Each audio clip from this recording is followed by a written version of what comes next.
माननीय श्री विलास वैद्य सर यांना मी आमंत्रित करते.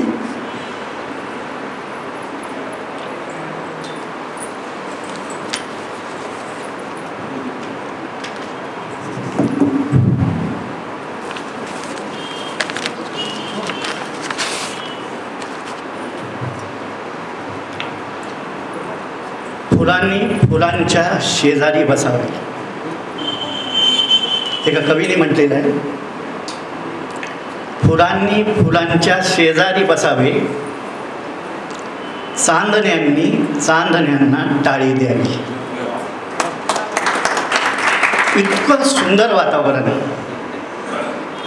प्रसन्न करणारं वातावरण.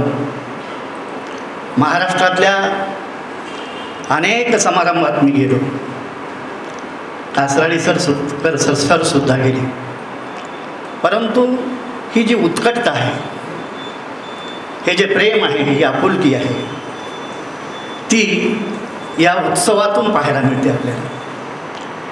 आत्ता मराठी भाषेच्या संदर्भात फार छान असं मनोगत व्यक्त केलं. त्या संदर्भात बोलल्याशिवाय आज मला पुढे जाता येणार नाही. प्राध्यापक असलो तरी मी काही एक तासभर बोलणार नाही. एकदा नारायण कुलकर्णी कवठेकर यांनी माझा परिचय एका कार्यक्रमाचा सूत्रसंचलन करताना करून दिलं की प्राध्यापक विलास वैद्य कवी असूनही पिरियड घेतात, हे यांचं वैशिष्ट्य आहे. मी म्हणलं ते खरं आहे की मी तासिका घेतो, प्रामाणिक प्राध्यापक आहे, परंतु अतिशय कमी वेळामध्ये मला माझं मनोगत व्यक्त करायचं आहे. खरं म्हणजे आमचे मित्र जयंत वाकोडकर,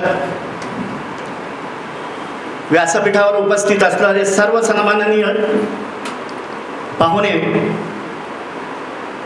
चिखलीकर साहेब आधी येऊन गेले, आजही अध्यक्षीय असणारे सर, उत्सव मूर्ती दिमा देशमुख साहेब. खरं म्हणजे DD10 या सह्याद्री वाहिनीवर 20-25 वर्षापूर्वी माझा एक कार्यक्रम होता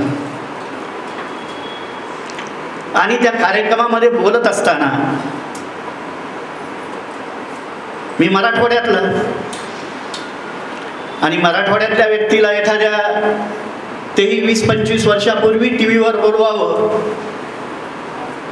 याचं मलाही जरा बरं वाटलं. सहकुटुंब निघालो, माझी पत्नी इथे आहे, माझे मेहुणे इथे आहे. त्या कार्यक्रमाला मोठा उत्साह होता. आणि आत्ता सुरेश भटांच्या ज्या कवितांच्या ओळी सांगितल्या, माझी प्रगट मुलाखत होती आणि त्या प्रगट मुलाखतीमध्ये मी भाषेच्या संदर्भात बोललो की भाषा जिवंत तर राष्ट्र जिवंत. तर म्हणजे मराठी भाषेवर खूप बोलता येईल, पण मी कवितेच्या अंगाने तुमच्या समोर उभा राहणार आहे, मुळातच कवी असल्यामुळे. त्या मुलाखतीत एक कविता वाचली सर, ती बोलीची होती. मराठी भाषेचा जर विकास करायचा असेल तर आपल्या बोली भाषेचा विकास झाला पाहिजे. बाकी आता अभिजात मराठीचा दर्जा मिळणारच आहे, शासन दरबारी प्रयत्न चालू आहेत, पण आमच्या बोलीचा नेमका आम्ही उपयोग करतो का? मी तिथे देशमुख काका कविता वाचली, काल मह्या सजनाचा मन काबूद गाला. ग्रामीण कविता, तरुणपणी लिहायचो आम्ही. काल मह्या सजनाचा मन काबूद गाला, जीव चोळा मोळा कोण देवळीत ठुला. काल मह्या सजनाचा मन काबूद गाला, जीव चोळा मोळा कोण देवळीत ठुला.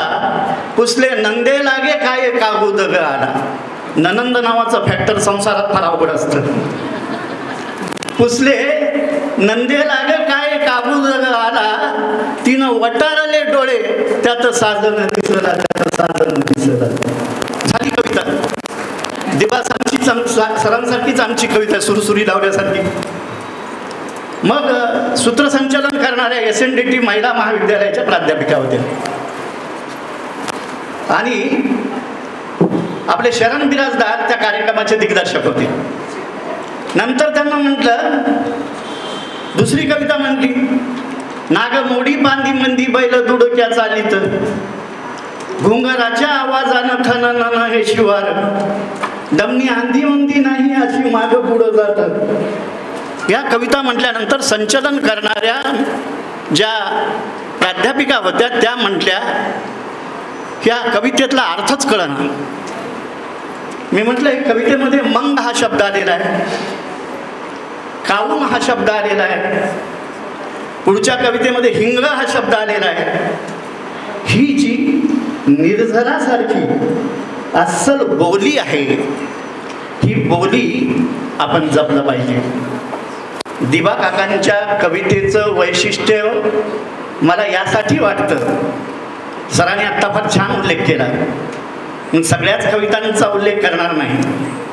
आज गुलजारांचा एक फार सुंदर लेख हा लोकमतमध्ये आहे आणि गुलजारांची एक कविता आहे, एक नन्ही सी नज्म मेरी मेरे सामने आके मुझे कहने लगी, एक नन्ही सी नज्म मेरी मेरे सामने आके मुझे कहने लगे कि आई शायर ला मेरे कंधे पे रख दे मैं तेरा बोझ उठाती हूँ. याचा अर्थ असा, एक छोटीशी कविता मला येऊन असे म्हटली की हे कवी खूप थकलेला आहेस, तुझं ओझं माझ्या खांद्यावर टाक, मी ती वाहते आहे. अतिशय छोट्या छोट्या कविता. मला त्यांच्या कवितेचं वेगळेपण सांगताना आता सरांनी फार छान सांगितलं, छोट्या कविता सुद्धा अतिशय महत्त्वाच्या असतात. सदानंद रेगे नावाचा आमचा कवी आहे, आपण सगळे देवपूजा करतो. सदानंद रेगेंनी असं म्हटलेलं आहे, वडील जेव्हा देवपूजेला बसतात, बघा कवितेची एक ओळ किती महत्त्वाची आहे. वडील जेव्हा देवपूजेला बसतात तेव्हा तामणातले देवही चळचळ कापतात. एवढं काय सुंदर कविता आहे बघा. छोट्या ओळींमध्ये आशय मांडण्यासाठी मला दिवा काकांच्या कवितेचं वैशिष्ट्य सांगत असताना, मी सगळ्या कविता सांगणार नाही, पण अतिशय अल्पाक्षर आहेत, तिला एक स्वतंत्र अंगगाठी आहे त्या कवितेला. त्या कवितेची स्वतंत्र प्रकृती आहे. ओवी जशी आपण असतो ना, ओवी एका कवीने फार सांगलेले, गात्याची भावन प्रक्रिया, जात्याची घर्षण प्रक्रिया, या दोघांमधून जे जन्मतं ती ओवी असते. ओवीची प्रकृती अतिशय कमी असते, परंतु छोट्या असणाऱ्या या कवितेच्या प्रकृतीमध्ये, अंगकाठीमध्ये अतिशय सुंदर आशय मांडण्याचा प्रयत्न दिवा काकांनी केलेला. टाळ्यांच्या कडकडाटामध्ये आपण त्यांचं स्वागत केलं. आमच्याकडे माय म्हणले की इतकी प्रदीर्घ कविता म्हणतात काही लोक, म्हणजे त्या आईला काय वाटत असेल. आईबद्दलची कविता, खरं म्हणजे अल्पाक्षरत्व आणि आशय घनत्व हेच कवितेचं वैशिष्ट्य आहे. त्यांच्या अर्पण पत्रिकेच्या संदर्भात बोलल्या गेलं. जीवन पिंपळवाडकरने अतिशय सुंदर उल्लेख केलेला आहे बासे मर्डेकरांच्या कवितेचा. बासी मर्डेकरांनी या दुःखाच्या कढईची गा अशीच देवा घडण असू दे असं म्हटलेलं आहे. मला बोरकरांची कविता आठवली. तिथे दुःख मांडताना बोरकरांनी असं म्हटलेलं आहे, सोस रे माझ्या मना, सोस रे माझ्या मना, सोसण्याचा सूर होतो. सोस रे माझ्या मना, सोसण्याचा सूर होतो. सूर साधे ताल तेव्हा भार त्याचा दूर होतो. याचा अर्थ असा, आयुष्यामध्ये त्यांनी जे सोसलेलं आहे, आणि त्यांची अर्पण पत्रिका किती सुंदर आहे. परवा मला एक पुस्तक आलं आमच्या एका कवी मित्राचं, त्याची तुम्हाला अर्पण पत्रिका सांगतो. दोनच ओळी, दोनच शब्द त्या अर्पण पत्रिकेमध्ये. तुलाच मी वाचलं मलाच, म्हणजे ती अर्पणपत्री बघा तुलाच. म्हणजे देशमुख साहेबांनी पुस्तक घेतलं त्यांनाच, त्यांच्या मित्रांना वाचलं त्यांनाच. मी मुलं एवढी संदिग्ध करायची काय गरज आहे. त्यांच्या कवितेतलं जे दुःख आहे आणि अतिशय समंजस पद्धतीनं त्यांनी त्यांच्या प्रत्येक कवितेमधून मांडलेलं आहे. आणि मला भावपुष्प या कवितेच्या संदर्भात बोलत असताना पूर्ण त्या अर्पणपत्रिकेचं बाबत तो होतोच, परंतु त्यांची भक्तिपर जी कविता आता सरांनी जो उल्लेख केला, खरं म्हणजे मनालाच गोकुळधाम करण्याचा प्रयत्न त्यांनी केलेला आहे. हृदयालाच गोकुळधाम करण्याचा प्रयत्न त्यांनी केलेला आहे. आणि तिथे कृष्णांना बसवण्याची जागा तयार करण्याची प्रसन्नता ही त्यांच्या कवितेमध्ये आपल्याला सतत दिसतं. कविता लिहिणं इतकं अवघड नाही असं आपल्याला वाटतं. सर्व वाङ्मय प्रकारामध्ये कविता अतिशय अवघड प्रकार आहे. सर म्हणायला लागलेले आहेत की खूप मुलं येतात, त्यातला एखादाच चांगला कवी निघतो. कविता कादंबरी आपण सहज वाचू शकतो, कविता मात्र आपल्याला अनुभवावं लागते. ते प्रत्येक शब्द आपल्याला एक वेगळा आनंद हा देत असतो. आता सरांनी जे उल्लेख केला की अनेक देवदेवतांना आव्हान करण्याचा प्रयत्न त्यांनी केला, तेव्हा एक ग्रामीण संस्कृती किंवा एका निसर्गाचं, अलीकडे निसर्ग कविता राहिलीच नाही. मोठा अवघड गोष्ट आहे तुम्हाला सांगतो. अलीकडले पुरस्कार प्राप्त कविता संग्रह तुम्ही सगळे बघा, दिमागा 40 किंवा 45 कविता फक्त असं राहील. आणि त्या कविता संग्रहाला, खरं म्हणजे पत्रकार आहे तिथे, त्या कविता संग्रहाला राज्य शासनाचे पुरस्कार मिळतात. या संग्रहामध्ये 102 कविता आहेत. नुसत्या 102 कविता नाहीत की आजचा निसर्ग जो आहे, जसं बालकवीचं सांगितलं, हिरवे हिरवे गारागारीच्या हरिततृणांच्या मखमालीचे, त्या मखमालीहून फुलराणी ती खेळत होती. सर मलाही वर्गात एका विद्यार्थ्यांनी प्रश्न विचारला. मुलं फार खोडकर असतात, सगळेच काही कविता ऐकायला बसलेले नसतात. मुलांनी प्रश्न विचारला, सर हिरवे हिरवे गारागारीचे हरिततृणांच्या मखमालीचे, त्या मखमालीवरती फुलराणी ही खेळत होती, फुलराजा का नाही म्हणे. मी म्हटलं फुलराजा ही एक तरल संवेदनशील निसर्ग कविता आहे. मग मी त्यांना पाटगावकरांची एक कविता सांगितली. राजा असतो आपण, आपल्या घरी राजा असतो, पण त्याला बरं वाटलं. राजा असतो आपण, आपल्या घरी राजा असतो. घरामध्ये 10x10च्या खोलीमध्ये नळाला येत नाही पाणी, तरी राणी म्हणते डोळे जिथे पाय टाकेल तिथे तू काढ पाणी. त्याला वाटलं काय आपलं सुंदर वर्णन केलेलं आहे. मग थोडा खुश झाला.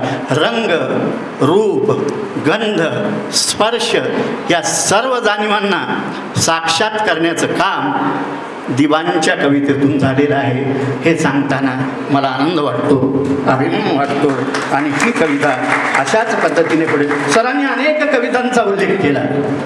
खरं म्हणजे मलाही त्यांच्या बऱ्याच कवितांचा उल्लेख करायचा होता, वेळ अपुरा आहे, परंतु काही महत्त्वाचे मुद्दे मांडणं महत्त्वाचं आहे. त्यांची प्रेम कविता, खरं म्हणजे आमचे तरुण मुलं जी कविता लिहितात, मी सर वसंत बापट यांची कविता शिकवत होतो. या मनालीस म्हणून आलो, बसा मनालीस म्हणून बसलो, बाकी मन नव्हते थाऱ्यावर, तू म्हणालीस काय घेणार, मी म्हणालो देणार आहेस का पूर्वीचे ते सारे, ते चिंचेचे आकडे, त्या शब्दा, ते कुजबुजी. आणि मग लक्षात आलं की ही कविता ही एका वयोगटातली कविता आहे. प्रेम कविता ही कशी असावी. मला इंदिरा संतांची आठवण होते सर. जीवनामध्ये जेव्हा विरह निर्माण होतो, कारण सरांच्या कविता त्या सगळ्या उकडून पुन्हा सांगताना त्या संदर्भातशी मी मिळतो जुळतो होण्याचा प्रयत्न करतो आहे. इंदिरा संतांची एक कविता आहे. त्यांच्या पतीचं निधन होतं आणि पतीचं निधन झाल्यानंतर त्या पतीच्या ज्या आठवणी आहेत त्यांना घरात प्रत्येक ठिकाणी दिसतात. वारा आला की त्यांना असं पती म्हणायला लागलेलं आहे असं वाटायला लागलेलं का, ऐक ना जरा. खुर्ची हलायला लागलेली आहे, त्यांना असं वाटतं की आपला पती म्हणायला लागलेला आहे, ऐक ना जरा. आणि नंतर त्या कान बंद करतात, ऐक ना जरा, ऐक ना जरा. पूर्वस्मृती, सरांच्या जीवनातल्या पूर्वस्मृती त्यांच्या कवितेतून अनेक ठिकाणी आपल्याला दिसतात. आणि ही मोठी दाहकता आहे, ही मोठी व्याकुळता आहे, ही मोठी तळमळ आहे. आणि ती सांगत असताना सुद्धा त्यांनी निसर्गाचा जो आधार घेतलेला आहे तो मला अतिशय मोलाचा महत्त्वाचा वाटतो. आणि निसर्गामध्ये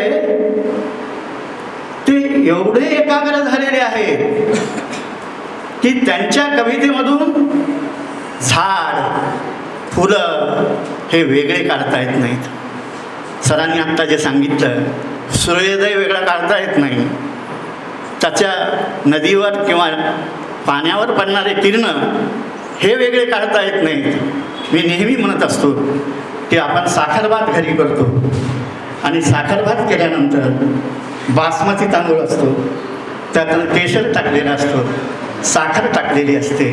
त्यातली जर तुम्ही तांदूळ पुन्हा वेगळे करा म्हटलं तर ते करता येत नाहीत.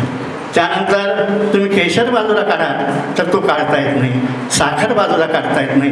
दिवाणच्या कवितेचं हे अतिशय महत्त्वाचं वैशिष्ट्य आहे की त्यांच्या कविता एवढी एकजीव, एकजिन्सी झालेली आहे की ती एक निसर्गाचा अंग होऊन बसलेला आहे. आणि हे मला खूप महत्त्वाचं वाटतं. शेवटी जाता जाता दोन गोष्टी तुमच्याशी मी बोलतो. मला त्यांच्या काव्य शैलीच्या संदर्भात एक बोलायचं आहे. कधी कधी खरं म्हणजे ही समीक्षा नाही, कधी म्हणजे टीका नाही, परंतु जुने सकाळी आपण आकाशवाणीवर ऐकतो आणि प्रसन्न मंगलमय गाणे लागतात. ती मंगलप्रभात त्यांच्या कवितेतून दिसते. कधी कधी मोठमोठ्या गायकांनी काही गुन्हे केलेले आहेत, मोठमोठ्या दिग्दर्शकांनी काही गुन्हे केलेले आहेत. परवा मी टी व्हीवर कार्यक्रम ऐकतो होतो आणि मला आश्चर्य वाटलं. सगळं आपण आध्यात्मिक आहोत, आध्यात्मिक संस्कृतीतून आलेलो आपण सगळे आहोत. आणि फार सुंदर आहे सूत्रसंचलन करणाऱ्यांनी एका कवीची आपल्या पंचपदीतली ओळ कशी उचलली त्यांनी त्याचं वर्णन केलं. म्हणजे आपली दत्तांची पंचपदी इतकी महत्त्वाची आहे. दिगंबरा दिगंबरा श्रीपाद आपण असं म्हणतो. गजरा रे गज, हे गाणं या चालीवर गजरा रे. अरे म्हटलं हे खरंच चोरी आहे, किती चोरी करणार तुम्ही. आणि तेही नामवंत. आता ज्ञानबा तुकाराम टेक्निक माहीत असेल, दादा कोंडकेंचा उल्लेख निघाला. दादा कोंडकेंच्या सगळ्या कवितांमध्ये ज्ञानबा तुकाराम टेक्निक आहे. ज्ञानबा तुकाराम काय ग सकू बोलू का नको, घडीवर जरा थांबशील का. ज्ञानबा तुकाराम एवढं का सुंदर आहे. म्हणजे आपल्या लक्षात येईल की मोठमोठाले दिग्दर्शक करतात. सरांकडनं एक गोष्ट होते ती अशी की एखाद्या भावगीताचा पदर ते पकडतात, परंतु तो गुन्हा नाही. सर तो गुन्हा नाही. त्या भावगीताचा तो जर एक वळ सोडली आणि तुम्ही ज्या कविता लिहिलेल्या आहेत सगळ्या आध्यात्मिक, तर म्हणजे आशा भोसलेंना महाराष्ट्र भूषण पुरस्कार मिळाल्यानंतर त्यांनी कविता लिहिलेली आहे. आशा भोसलेचा आवाज काय, त्यांचं संगीताची आवड आपल्या लक्षात येते. सुरेश भटांचे सगळे गाणे मराठीतल्या अगदी भावगीतापासून, अगदी बालगीतापासून ते चित्रपटातल्या सगळ्या गीतांपर्यंत आशा भोसलेंनी गायन केलं. मलमली तारुण्य माझे तू पहाटे पांघरावे, मोकळ्या केसात माझ्या तू जीवाला गुंतवावे. काय सुंदर आहे. आणि त्यांचं उत्कट मन आशा भोसलेंच्या या आवाजाकडे बोलतं. खरं म्हणजे तुम्हाला गंमत सांगतो, 2 कविता फक्त सांगतो आणि थांबतो. त्यातली आशा भोसलेच्या संदर्भात होतच, पण लतांच्या संदर्भात आहे. फार सुंदर कविता आहे सरांची. मला मोठी गंमत वाटली. लता मंगेशकरांचं निधन झालं. जगात एवढे सगळे दुःख असताना सुद्धा प्रत्येक घरातला माणूस दुःखी होता. म्हणजे सनईचा नाद, बासरीतला असणारा मंजूळ आवाज, समाईतली असणारी प्रज्वलता, त्यानंतर अतिशय निर्मळ निरागस असा आवाज, मेरी आवाज ही पहिचान आहे म्हणतात लता दीदी. आणि त्यांचा हा जो आवाज आहे, आणि मला एक गंमत आली, त्या दिवशी नेमकं हळदी कुंकू वगैरे काहीतरी होतं आणि महिला निघाल्या. आपल्याकडे सगळ्या सुजान सुसंस्कृत आहे. एक महिला मला जाताना भेटली. म्हणजे प्रत्येक घरात गेले की तेच चालू आहे म्हणजे लता मंगेशकर लता मंगेशकर. म्हणून काय, जिने या जगाला एक वेगळं अस्तित्व निर्माण केलं, या विश्वाच्या पोकळीमध्ये स्वतःची जागा सत्ताधारी करतील निर्माण, पण ती लता दीदींनी केली. एवढंच नव्हे तर त्यांनी असं म्हटलेलं आहे की आता विसाव्याचे क्षण, शेवटची कविता होती त्याची, शेवटचं गाणं होतं, आता विसाव्याचे क्षण. आणि इतकं सुंदर वर्णन, म्हणजे त्या सरांना ते सुचणंच. अहो, जगात एवढे दुःख चालू आहेत. भूकंप झाला किल्लारीला, आमची कविता लिहित नाहीत, बापावर लिहितात. लिहा, बापावर लिहिलीच पाहिजे, पण एक विशिष्ट वळणावरच फक्त. दुःख हे तर आत्ता चाललेलं आहे, युद्धाचं सुद्धा आहे, त्याच्यावर सुद्धा आपण लिहिलं पाहिजे. आणि म्हणून सरांचं मला कौतुक वाटतं. शेवटी एक महत्त्वाचं म्हणजे अनंत महाराज आठवले आपल्या सगळ्यांचे गुरु आहेत. सर, तुम्ही खूप लिहिलेलं आहे, त्याच्यावर खूप बोलायला पाहिजे, तुमचं खूप कौतुक करायला पाहिजे. अनंत महाराज आठवले यांच्यावरली कविता सरांनी आत्ता ज्या 2-3 कविता दीर्घ कविता सांगितल्या, दीर्घ कवितेचीही सर आपल्याला जाण आहे. आपण दीर्घ कवितेकडे जरी गेलात तर भावनांना उत्तम पद्धतीनं गुंतवू शकता. अनंत महाराज आठवले, मला आठवते की त्यांची ग्रंथसंपदा, आम्ही किती लहान आहेत हो, आपण त्यांना एकही पुरस्कार शासनाचा देऊ शकलो नाहीत. ज्यांचे ग्रंथ 300च्या वर आहेत. भारतीय संस्कृतीला तारण्याचं काम जे अनंत महाराज आठवलेंनी केलं, असा गुरु होणं शक्य नाही. तुम्हाला सांगतो, ते उत्तम प्राचार्य होते. एवढेच नव्हे तर दुर्गाबाई भागवतांसारखा, कुरुंदकरांसारखे अनेक व्यक्ती हे गोरठ्याला त्यांच्याकडे जाऊन हे विचारविनिमय करायचे. असे अनंत महाराज आठवलेल्यावर त्यांनी लिहिलेली जी कविता आहे, ती कविता मला खूप आवडली सर. त्या कवितेमध्ये तुम्ही त्यांनी जे अध्ययन केलेलं आहे किंवा ते कीर्तन प्रवचन याच्या माध्यमातून त्यांचा तेजस्वी चेहरा तुम्ही शब्दबद्ध करण्याचा प्रयत्न केला. आणि या जगातलं सगळ्यात मोठं आश्चर्य, उत्तर काशीला अनंत महाराजांनी जी समाधी घेतली, ती समाधी आपण सगळे हादरून जातो. ती समाधी अवस्था कमी शब्दांमध्ये, टिपण्यामध्ये सर आपण यशस्वी झालेला आहात. शेवटी कवीच आहे. एका कवितेनं मी या माझ्या वाढत्या भाषणाचा समारोप करतो. जीवनाचे पात्र जेव्हा कविता होते तेव्हा त्या अभिषेक पात्रासारखे असते. तुमच्या जीवनाचं पात्रच कविता झालेलं आहे आणि ते अभिषेक पात्रासारखं आहे. आपलं या उत्तम अशा वातावरणामध्ये मला आपण बोलवलं, बोलण्याची संधी दिली, त्याबद्दल आपल्या सगळ्यांची कृतज्ञता व्यक्त करून मी माझं मनोगत व्यक्त होतो. जय हिंद, जय महाराष्ट्र.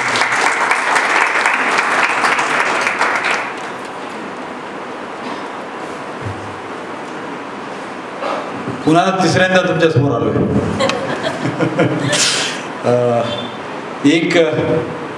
हे दोन इतके विद्वान असल्यानंतर आपण फारसं बोलावं हा विषय नाही, पण मला एक गोष्ट कळाली की शरीराला वय असतं पण मनाला वय नक्कीच नसतं. हे या दोघांनी सुद्धा सिद्ध करून दाखवलं आहे. जरी ते ज्येष्ठ नागरिक असले तरी त्यांचा विषयाचा अभ्यास खूप दांडगा आहे. समोर कसा श्रोतावर्ग आहे त्या पद्धतीने आपण त्यांच्याकडं काय विचार पोहोचवले पाहिजेत यांचा सुद्धा त्यांनी खूप चांगल्या बारीकाने अभ्यास केला आहे. आणि दिमा देशमुखांचं एकंदरीत या कविता संग्रहाच्या कार्यक्रमाचं एक नियोजन, त्या नियोजनमधला मी कुठंतरी माझा काहीतरी वाटा आहे याचे मला नक्की समाधान आहे. मी दुसऱ्या एका विशेष कारणासाठी उभं राहिलो आहे की या एकंदरीत कार्यक्रमाचं जिने अतिशय उत्कृष्ट निवेदन केलं, जी तरळ मनाची कवी आहे, सुंदर अशा चांगल्या पद्धतीने तिचं लिखाण आहे आणि मराठी भाषेवर तिचं अतिशय चांगलं प्रभुत्व आहे. आपल्या सर्वांची लाडकी सुवर्णा कळसे तिचा सत्कार आपण करणार आहोत, कारण की तिचा सत्कार केल्याशिवाय मला वाटतं कार्यक्रम पुढे जाण्यात मजा नाही. कार्यक्रमाला जी एक दर्जा आहे, जी उंची आहे, ती उंची देण्याचा तिने निश्चितपणे प्रयत्न केला आहे. या ठिकाणी मी दोन्ही सन्माननीय पाहुण्यांची विनंती करतो की तिने सुवर्णाचा या ठिकाणी सत्कार करावा आणि त्यानंतर टाळ्याच्या गडगडाटमध्ये आपण दिमा देशमुखांना आमंत्रित करणार आहोत.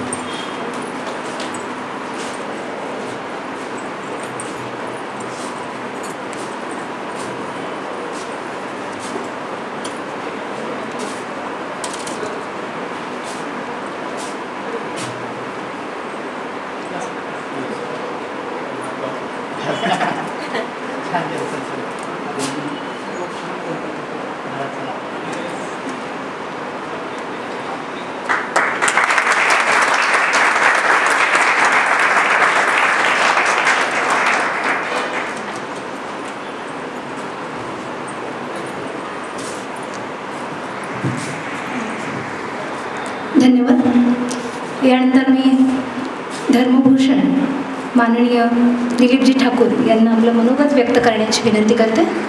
धर्मभूषण दिलीपजी ठाकूर.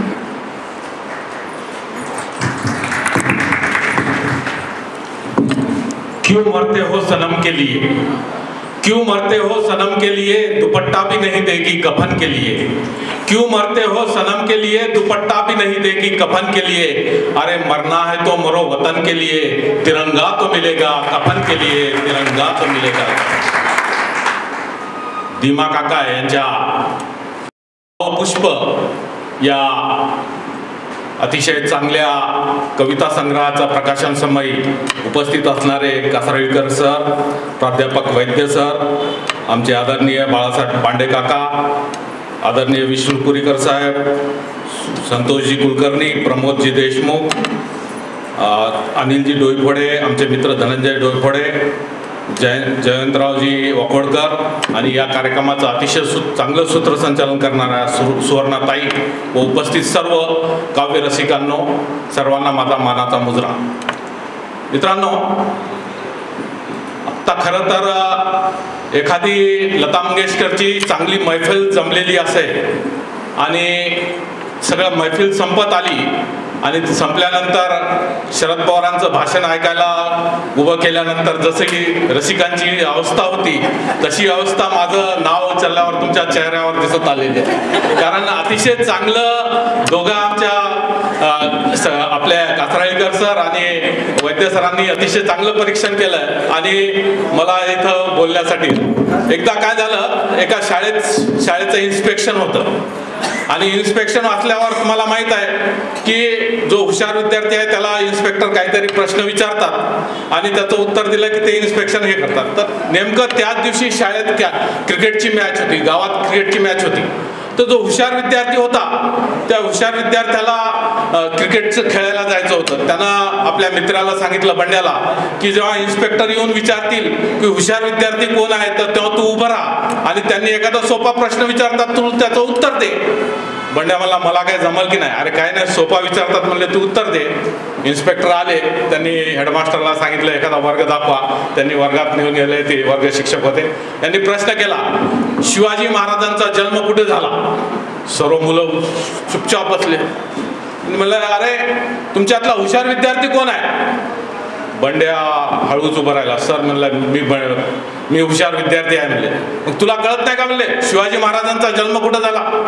तर बंड्या हुशार नव्हता. त्यानं सांगितलं, सर मला माहीत नाही. खरा जो हुशार विद्यार्थी आहे ना म्हणले अनिल, तो गेलाय म्हणले क्रिकेट खेळायला, आणि त्यानं सांगितलं म्हणून मला उभं केलंय म्हणले. मला काय माहीत नाही म्हणून. हे पाहून इन्स्पेक्टर चिडले. त्यांनी वर्ग शिक्षकाला विचारलं, का हो तुम्ही या वर्गाचे वर्ग शिक्षक आहात ना म्हणले, आणि तुम्हाला कळत नाही का हुशार विद्यार्थी कोण आहे? ते म्हणले, खरं सांगू का सर म्हणले, या वर्गाचे वर्ग शिक्षक देशपांडे सर आहेत ना, त्यांना स्कोरिंग करायची इतकी शौक आहे. कुठे मॅच असली ते स्कोरिंगला जातात म्हणले. आणि त्यांनी सांगितलं, इन्स्पेक्टर नवीन आहे, त्याला काय कळायलं? तू उभं राहिलो वर्ग शिक्षक म्हणून, मी उभं राहिलो, मला काहीच माहित नाही म्हणले. अरे म्हणले, हेडमास्टर कुठं आहे म्हणले? काय चाललं म्हणले? हे काय शाळा आहे की पोर खेळ आहे म्हणले? हेडमास्टरला बोलवा. का हो तुम्हाला कळत नाही म्हणले? वर्ग शिक्षक म्हणून दुसराच उभं राहिला, आणि हुशार विद्यार्थी म्हणून तिसराच पोरगा उभं राहिला, काय चाललंय? ते म्हणले, खरं सांगू का म्हणले, याचे जे हेडमास्टर खरे आहेत ना म्हणले, ते पांडे सर आहेत. आणि पांडे सरांना अंपायरिंग करायची फार शौक. कुठेही मॅच असली की अंपायरला. त्यांनी म्हणले, इन्स्पेक्टर नवीन आहे, त्याला काय कळायलं? त्यामुळं त्यांनी सांगितलं म्हणून उभं राहिलं. तर यांचं सगळं झालं. ते इन्स्पेक्शन एक हे असते, त्याच्यावर सही करायची असते. इन्स्पेक्टर काय सहीच करणं झालं की सगळे परेशान. त्यांनी सही केली नाही तर ग्रँट भेटणार नाही, ग्रँट भेटली नाही तर त्यांना पगार भेटणार नाही. सगळे म्हणाले, सर म्हणले चूक झाली, सही करा सही करा. ते काही सही करायला तयार नाहीत. मग त्यांनी म्हणले, पोरं आले, सर सही करा सही करा. मग हळू ते इन्स्पेक्टर म्हणले, खरं सांगू का म्हणले, खरे इन्स्पेक्टर जे होते ना म्हणले, ते ज्याचं आले म्हणले इथं, त्यांनी बघितलं क्रिकेट मॅच, ते म्हणले मॅच बघायला गेले, आणि त्यांनी सांगितलं म्हणले, मग तुला कोण ओळखायले? तूच जाऊन इन्स्पेक्टर. तसं या कार्यक्रमाचे अध्यक्ष होते खरे चिखलीकर साहेब. ते येणार होते, ते नाही आले म्हणून त्यांनी त्यांचा प्रतिनिधी पाठवला त्यांच्या मुलाला. ते त्याला कामाचं आहे म्हणून ते गेले बाहेर, आणि अनावधानाने मला इथं बोलवलं आणि इथं बोलवलं. खरं सांग म्हणजे मनमोहन सिंग जसे अपघाताने पंतप्रधान झाले, तसं मी अपघाताने या ठिकाणी ते झालेलं आहोत. पण या ठिकाणी मी मुद्दामून बोलण्यासाठी, जेव्हा कासरेकर सर म्हणले 2 मिनिटं तुम्ही बोला, मी बोलण्याचं हे केलं की मी काही कवी नाही, पण अनेक कवी संमेलनाचं आयोजन करत असतो. त्यामुळं चांगला कवी श्रोता आहे, आणि मला चांगली खात्री आहे. आपल्या सुवर्णाताई एकदा ते कॉलेजला असतानाचा एक किस्सा मला आठवला. सुवर्णाताई कॉलेजात हुशार होत्या. हुशार असल्यानं त्या अभ्यासात पुढे असायचा. त्यांच्यावर एक मुलगा फार मारायचा. तर तो त्याचं सगळं लक्ष सुवर्णाताईकडे. त्यामुळं तो झाला फेल आणि ताई झाली आपली पास. झाल्यानंतर जेव्हा रिझल्ट घेऊन बाहेर आला की ते पोरगा म्हणला, तूने मेरा दिल जला के राख कर दिया म्हणला. तो सुवर्णाताई म्हणली, तेरी ये कुर्बानी बेकार नहीं जाएगी, भेज दे राख, बर्तन मांजने को काम आएगी. असं तिला सांगितलं. असं म्हणजे कविता अनेक हे असल्यामुळं वेगवेगळ्या याच्यात मी या कार्यक्रमाला मुद्दामून याच्यासाठी आलेलो आहे की धीमा काका म्हणजे अतिशय एकदा एक छोटासा एक सांगतो. एका प्रवासात एक जण दोघं जण बसल्यानंतर अनोळखी होते. बोलता बोलता एक जण म्हणाला, मी कवी आहे. दुसरा म्हणला, आपण कोण?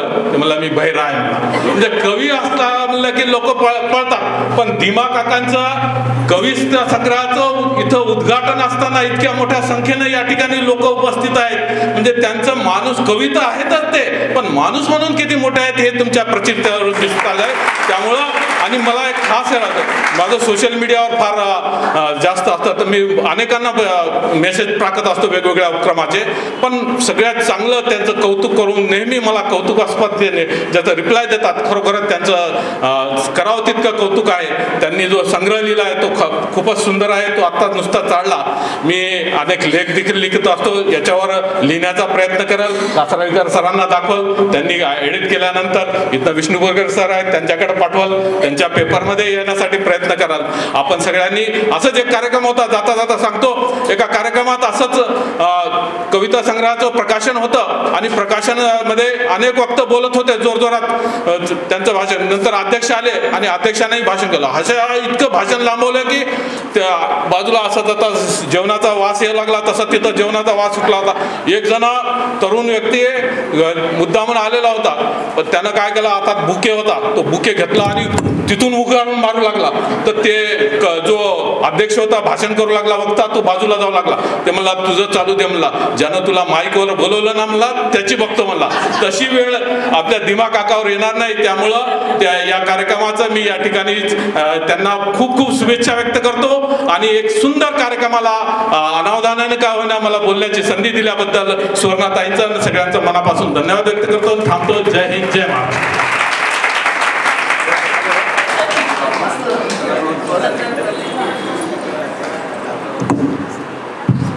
धन्यवाद सर.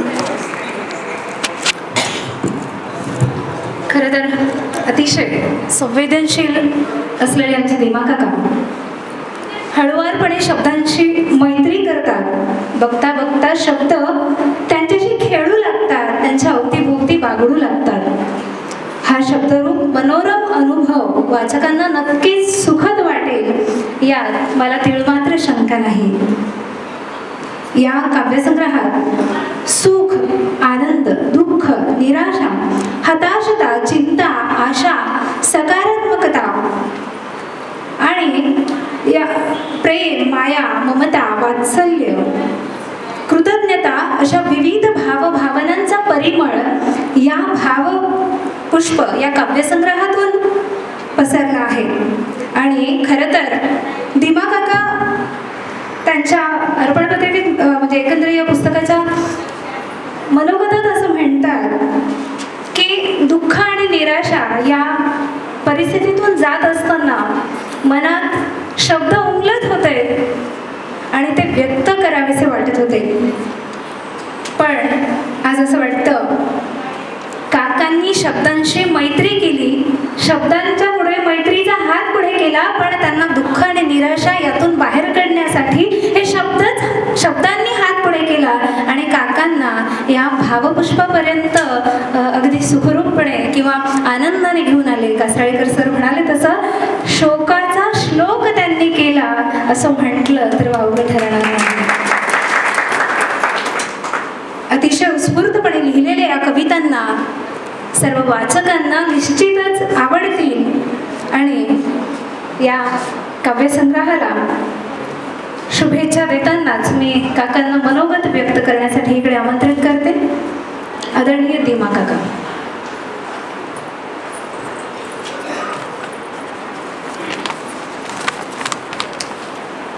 आदरणीय मंच तथा धर्मभूषण दिलीपजी ठाकूर, आदरणीय कासळकर सर, माननीय विलासरावजी वैद्य, तसेच आजच्या कार्यक्रमासाठी आमचे संस्कारवादीचे मार्गदर्शक आदरणीय कुलकर्णी सर नाशिकहून आलेत. त्याच्यानंतर बाळासाहेब काकांना मी काल आवर्जून फोन केला होता की काका तुम्ही आलं पाहिजे. काकाचा आशीर्वाद घेण्यासाठी मी त्या आतुर होतो. त्यांनी माझी विनंती मान्य केली, ते पण आले. आणि आमचे सर्व मित्रपरिवार, आमचे सहानी साहेब आले होते, त्यांना चालता येत नव्हतं, तरीपर्यंत त्या सगळ्यांनी आज आवर्जून माझ्या शब्दाला, प्रेमाला त्यांनी मान दिला. खरं तर आप्पा कीर्तनात म्हणतात की श्रोत्यांनी मांडी बदलली की वक्त्यांनी समजून घ्यावं की बाबा आपलं वक्तव्य थोडं आवडतं घ्यावं. तसं पुरेसा भरपूर वेळ झालेला आहे आणि यानंतर आपल्याला अल्पोपहारसुद्धा घ्यायचं आहे. तर या भावपुष्पाच्या अनुषंगानं मला 2 शब्द बोलू इच्छितो. खरं तर संस्कार भारतीमध्ये मी अनावधानाने आलो तर मी ह्या एक वेगळ्या प्रसंगातून मी जात होतो. गेल्या 10-20 वर्षांमध्ये एक कटू प्रसंग माझ्या याच्या जीवनामध्ये आले.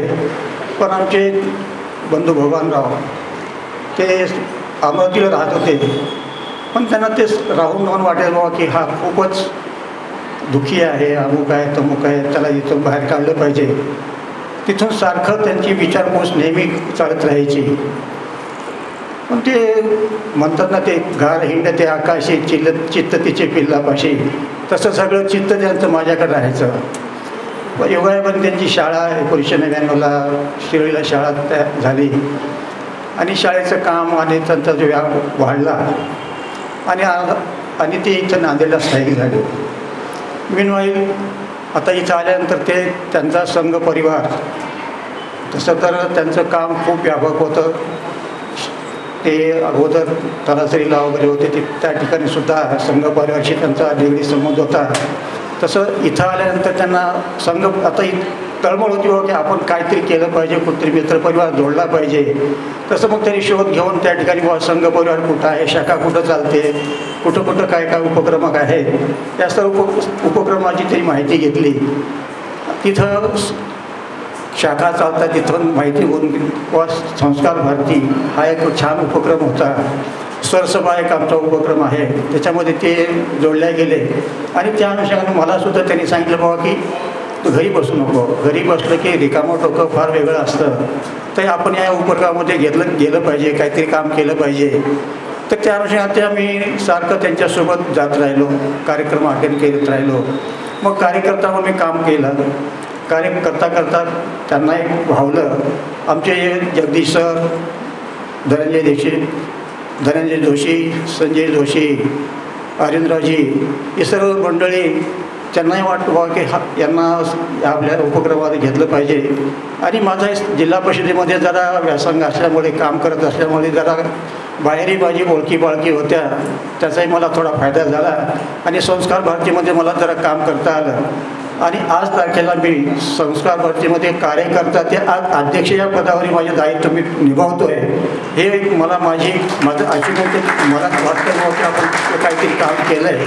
आणि हे याचे सर्व मानकरी आमचे संस्कार भारतीचे पदाधिकारी आहेत, हे मी अगदी आवर्जून नमूद करतो.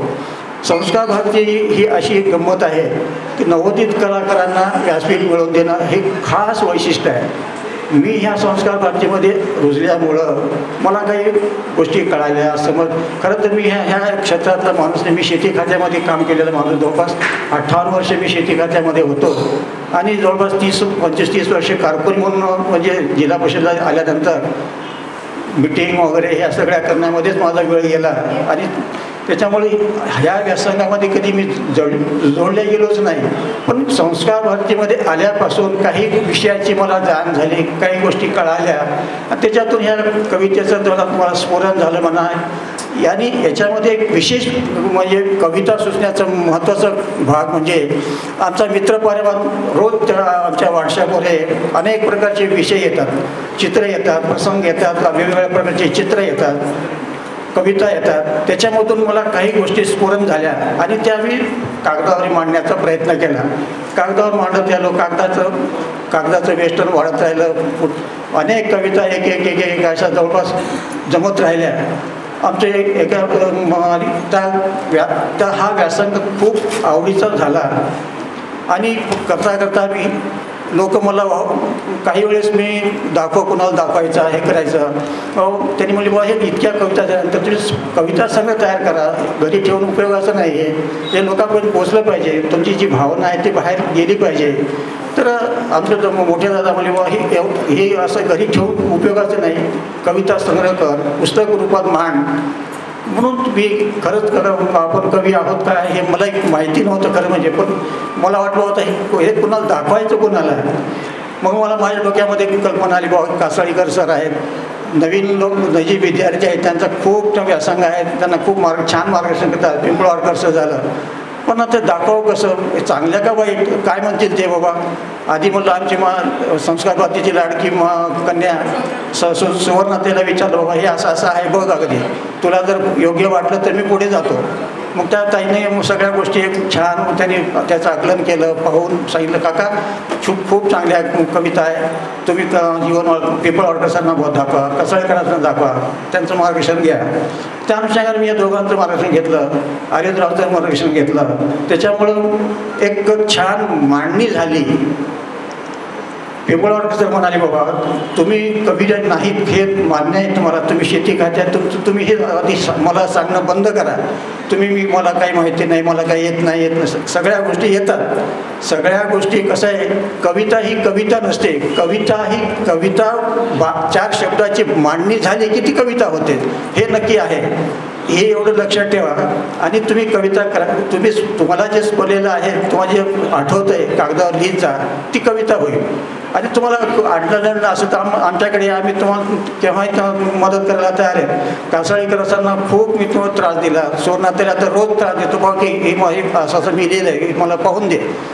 त्याच्यामुळे ते सगळ्या गोष्टी छान जुळून आल्या. आता हे सगळ्या गोष्टी टाईप करणं, हे करणं, आमचा नातो ओंकार त्यांनी छान सगळं टायपिंग करून दिलं. आमचे जावई बापू त्यांनी म्हणजे, बाबा तुम्ही हे सगळं केलं तर मी छापून देतो सगळ्या गोष्टी. त्यांनी सुरेख अगदी सगळी बांधणी केली, छान छापून दिल्या ह्या गोष्टी. आणि आज हे सगळं तुमच्यासमोर मी भावपुष्प आज प्रकाशन करण्याचा मला भाग्य लाभलं आहे. खरं तर चिखलीकर साहेब ह्या कार्यक्रमाला मी मुद्दाम त्यांना बोलतो, बघ जिल्हा परिषदेमध्ये असताना त्यांचा स्नेह होता. आणि त्यांना सहज बोलतो. एका वेळेस त्यांना भेटायला गेलो होतो, त्यामुळे असं असं मला कविता संग्रह तुम्हाला यायचं आहे. त्यांनी म्हणजे तुम्ही केव्हाही बोला, मी तयार आहे. पण कालसुद्धा मी त्यांच्याशी चर्चा केली, बोललो बाबा की काका सर म्हणलं मी उद्या कार्यक्रम आहे, तुम्ही तर बाहेर आहात, कुठे आहेत काय नाही. त्यांनी म्हणजे मी मुखेडला आहे, मी संध्याकाळी येणार आहे आणि उद्या माझ्या लक्षात आहे मी नक्की येणार आहे. मीनवाई काय झालं, त्यांच्या मंडळीची तब्येत बिघडली, सिरियस झाल्यामुळे त्यांना ॲम्ब्युलन्समध्ये घेऊन काल संध्याकाळी त्यांना मुंबईला जावं लागलं आहे. आता ही खरं म्हणजे कुणाला सांगायची गोष्ट नाही आहे, पण एक मला त्यांनी जे सांगितलं त्याच्यामुळे त्यांनी रात्री मला फोन केला होता त्यांनी, बाबा की असं झालं, घटना घडली आहे, माझ्या याची आमचे प्रवीणला पाठवतो आणि काही कार्यक्रम करून घ्या, कार्यक्रम पोस्टवर वगैरे करू नका, असं त्यांच्या सूचना होती. म्हणून मी कार्यक्रम घेतला आहे. आणि ह्या कार्यक्रमाला वैद्य सरांनी अतिशय हे एक जळून आणण्यासाठी आम्ही खूप धडपड केली. पिंपळवाडकर सरांकडे एक बैठक ठेवली होती, भगवानराव, जगदीशराव, आम्ही सगळे लोक याच्या कसं नियोजन करायचं. काही मान्यवरांना बोलवण्याचा प्रयत्न केला, पण ते काही जुळत नव्हतं. परंतु वाकोडकर सरांनी सांगितलं, की तुम्ही काळजी कशाला करता, आपल्याकडे खूप छान साहित्यिक आहेत, विलास वैद्य सरांना आपण फोन करू, खूप छान बोलतात आणि त्यांचं मार्गदर्शन आपल्याला नक्की मिळणार आहे. म्हणून त्यांना सहज फोन केला, तर त्यांनी अगदी आनंदाने त्यांनी होकार दिला आणि त्या ह्या कार्यक्रमाला त्यांनी उपस्थित खूप माझ्या कासाळीकर सरकार, वैद्य सरकारने काय अतिशय खूप छान कौतुक केलं. खरं म्हणजे ते मी कौतुकाला पात्र आहे नाही, आता भगवंताला ठाऊक, पण केलं कौतुक हे मात्र खरं आहे.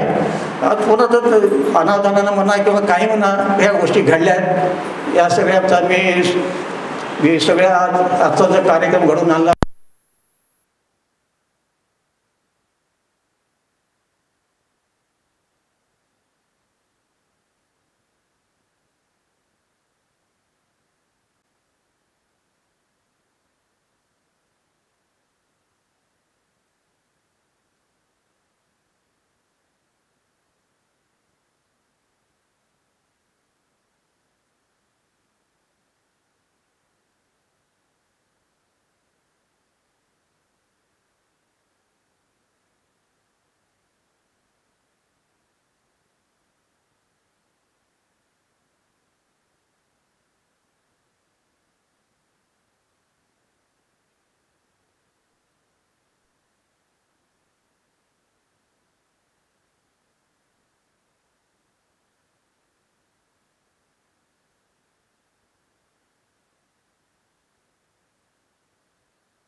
जरा विसाया वळणावर, या वळणावर.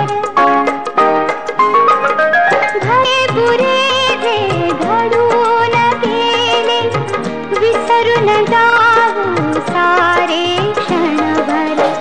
जरा विसाया वळणावर, या वळणावर.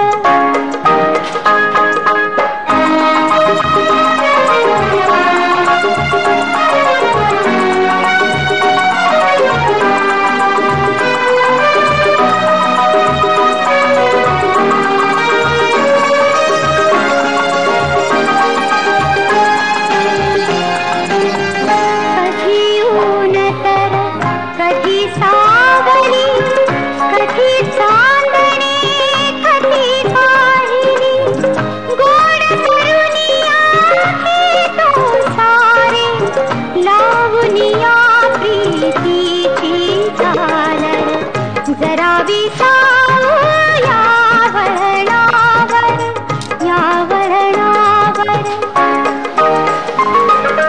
भले बुरे जे घडून गेले विसरून जाऊ सारे क्षणभर. जरा विसाया